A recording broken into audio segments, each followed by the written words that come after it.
Okay, here we go. Week 2. This is the DraftKings optimal lineup for a GPP tournament. I've got Jason Mullins, aka Molly, on the line. What's up, Jason? Hey Sam, how's it going? It's going well, man. You can find both of us at fantasyfootballmoneyleague.com at FFmoneyleague. Jason, why don't you tell them where they can find you? I'm at Fantasy Rambler. You can find me on Twitter there. If you have any questions, last minute lineup questions, draft questions, strategy, anything like that, hit me up. All right, well, for those that don't know, this is our weekly competition. Jason and I go head-to-head. Last week, I got killed. We both didn't do so hot. Let's talk a little bit about week 1 and what kind of learnings we can take away from it. We went into week 1 obviously not knowing a lot because it's week 1, and we kind of played the matchups a little bit. Both of us struggled a little bit, I think, because the matchups didn't play out like we maybe had thought they would. First one, big one, the 49ers, which I was big on. That game actually kind of went like I anticipated, but I just didn't see them being up 21 points on just 4 offensive plays. So, obviously that killed a little bit of value there. And then similarly, did not see Nick Foles having the offensive struggles that he had to start the game with right away, and that kind of tanked the value for everybody to start with because you had basically negative points from Foles to begin with, and McCoy never really had an opportunity to get going. So anybody that relied on those two or any stack there kind of struggled. Beyond that, we saw some star performances, and we'll just address that kind of as we go throughout the season. But a lot of different things than I think we anticipated, to say the least. Yeah, definitely. The biggest thing for me was McCoy and Charles not showing up. I really thought both of those guys would continue what they did last year. Maybe Sproles ate into that a bit. He took away that long touchdown. He got 11 touches. And then the Chiefs just didn't look good. I think not having Dwayne Bowe, someone to stretch the field for Charles, hurt them. And then one of the biggest surprises was the New England defense. I really expected big things from them out the gate, and they did not perform. So I really think they're going to bounce back this week. They're on the road. The Vikings, it's a tough place to play, but I think that they're going to turn it around. All right, so let's jump into your optimal lineup for week 2. Well, as you'll see, I feel confident about the Broncos matchup. I went Peyton Manning, went the tandem of Niners backs, Frank Gore, Carlos Hyde, and then for my receivers, I went T.Y. Hilton, who I feel strongly about as kind of a sneaky upside play there, Emmanuel Sanders, Demaryius Thomas, stayed with the Broncos at tight end, Julius Thomas, flexed out Terrence West. You got no Ben Tate there, so he's going to be the starter and the bell cow, so I like him in that matchup. And then for the defense, I went Titans. All right, so talking about Peyton Manning a little bit, we both really like him this week. The salary disparity is not very large between him and everyone else. Usually he's a couple thousand, $1,500 at least above everyone else, and this week he's $400 above Andrew Luck. He's $500 above Drew Brees. So really like Manning there. I like the tandem of the Niners backs. I think they could tear up the Bears defense this week. Buffalo certainly did last week, and there was enough to go around. Why don't you switch back to your lineup for a second? Let me see. There was someone else I wanted to talk about. So are you ever going to have a lineup that doesn't have a Colt in it? I might.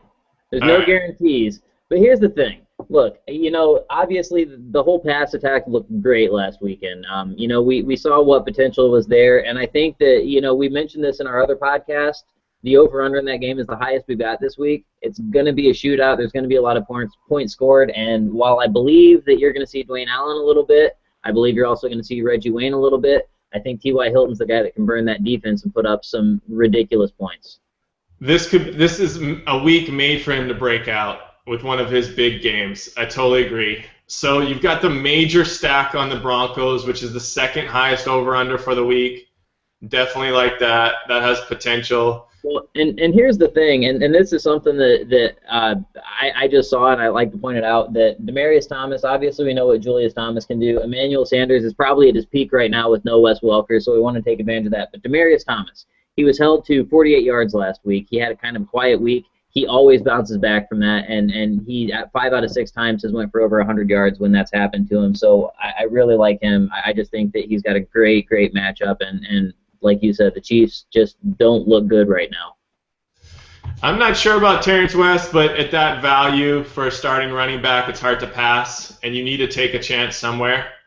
And your two chances, it looks like they're Hyde and West. Everyone else is pretty solid, is going to put up numbers, and I think they're pretty good chances. I also like the Titans against the Dallas offense. I do think Dallas rights the ship a little bit. They do have some weapons. I think Witten comes back this week, but definitely the Titans looked really good. All right, so let's get into my lineup. So here we go. I've also got Peyton Manning. I'm stacking him with Demaryius Thomas. The drop for Demaryius Thomas down to $7,000, in my opinion, is a steal. I think he's going to bounce back.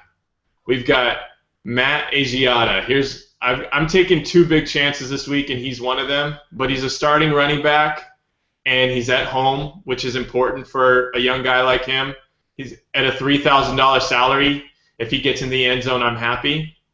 I'm really looking for LaShawn McCoy to bounce back.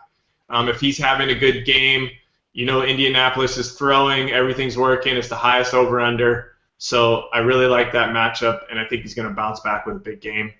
He didn't do that terribly last week. He just didn't put up his normal blow-up numbers, and he got a lot of touches. He still got his touches, so I see him doing well. All right. The next person we've got is Pierre Garçon. So this guy's a beast. And when you're talking about a point a reception on DraftKings, he's going to get you 9 to 10 points just by stepping on the field. He's the #1 targeted wide receiver. They're going against Jacksonville. I really love Garçon this week. I think he has to be in your lineup. Jordy Nelson, he played really well last week. He was close to 2 touchdowns. He was targeted all over the place. It just didn't go his way, and I think it's going to go his way this week. He's also a nice value at $6,600. I also think that Aaron Rodgers is going to bounce back, and so I look for a big game from him. Demaryius Thomas, we already spoke about that. Jermaine Gresham, he's another value pick in there. He's a starting tight end against Atlanta. This is going to be a high-scoring game, and he opens up salary for you on the other positions. Same with Sean Green. He's not going to kill it, but he's a starting running back. He's going to get his 15 to 20 touches. And I also need to open up some salary for my studs. I like this play against Dallas's weak defense. And lastly, the Texans, I think they're going to eat up Oakland and the rookie quarterback. What do you have to say, Jason? Overall, I like it. I obviously agree with you on the Asiata play. It's a very risky play because you never know what New England's going to do after that opening week loss. But if he pans out, he is a starting running back and he's 3,000. Like you said, Jermaine Gresham at 3,000. Tyler Eifert's out right now. We've got no Tyler Eifert there, so you're looking good there. I like that pick a lot. And Sean Green, I don't think he's as risky as maybe you think he is. I think right now he's probably least risky, because at least what he's going to be moving forward. I think he'll be a bit more risky when Sankey starts to get more touches out of the backfield, and maybe McCluster eats into the role a bit as well. But I think right now he's probably a little safer than you might think. All right, sounds good. So as always, we'll update the video with the scores at the end of the week. Once again, you can find us at fantasyfootballmoneyleague.com, at FFmoneyleague. You can find Jason at FantasyRambler. All right, Molly, good luck, man. Hey, same to you. Have a good one. All right, take care.